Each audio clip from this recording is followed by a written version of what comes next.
Hi అండి. ఇవాళ మునక్కాయ కర్రీ చేస్తున్నాను. చాలా ఈజీగా, సింపుల్గా, టేస్టీగా సూపర్గా ఉంటుందండి. టేస్ట్ తప్పకుండా ఒకసారి ట్రై చేసి ఎలా వచ్చిందో నాకు కామెంట్ బాక్స్లో కామెంట్ చేయండి. ఇంకా ప్రాసెస్ చూసేద్దాం. ఫస్ట్ కడాయి పెట్టుకొని కడాయిలో జీలకర్ర వేసుకొని ఫ్రై చేసుకొని పక్కన పెట్టేసుకోవాలి. ఆ తర్వాత ఎండు కొబ్బరి కూడా వేసుకొని అది కూడా ఫ్రై చేసుకొని పక్కన పెట్టుకోవాలి. ఇంకా పల్లీలు కూడా వేసుకొని అవి కూడా ఫ్రై చేసుకొని పక్కన పెట్టేసుకోవాలండి.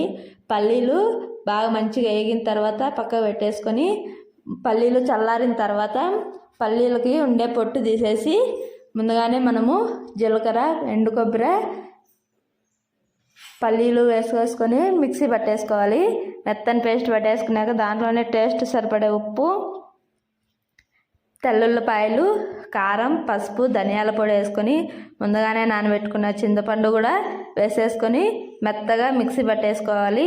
ఇంకా ముందుగానే మనము ఫ్రై చేసుకున్న కడాయిలోనే ఆయిల్ పోసుకొని పోపు దినుసులు వేసుకొని ఆనియన్, కరివేపాకు వేసుకొని మంచిగా ఫ్రై చేసుకోవాలి. ఫ్రై చేసుకున్న తర్వాత మనం ముందుగానే కట్ చేసి పెట్టుకున్న మునక్కాయలు కూడా వేసుకొని బాగా మంచిగా గలిపెట్టుకొని మగ్గపెట్టాలండి. కాసేపు మధ్య మధ్యలో కలుపుకుంటూ ఉండాలి, లేదంటే మాడిపోతుంది. ఇలా కాసేపు మగ్గిన తర్వాత మనం ముందుగానే కట్ చేసి పెట్టుకున్న టమాటా ముక్కలు కూడా యాడ్ చేసుకోవాలి. టమాటా ముక్కలు కూడా మగ్గిపోయిన తర్వాత మనం ముందుగానే మిక్సీ పట్టుకున్న పేస్ట్ కూడా వేసేసుకొని బాగా మంచిగా కలిపెట్టాలి. కలిపెట్టిన తర్వాత పైకి ఆయిల్ అనేది తేలుతుందండి.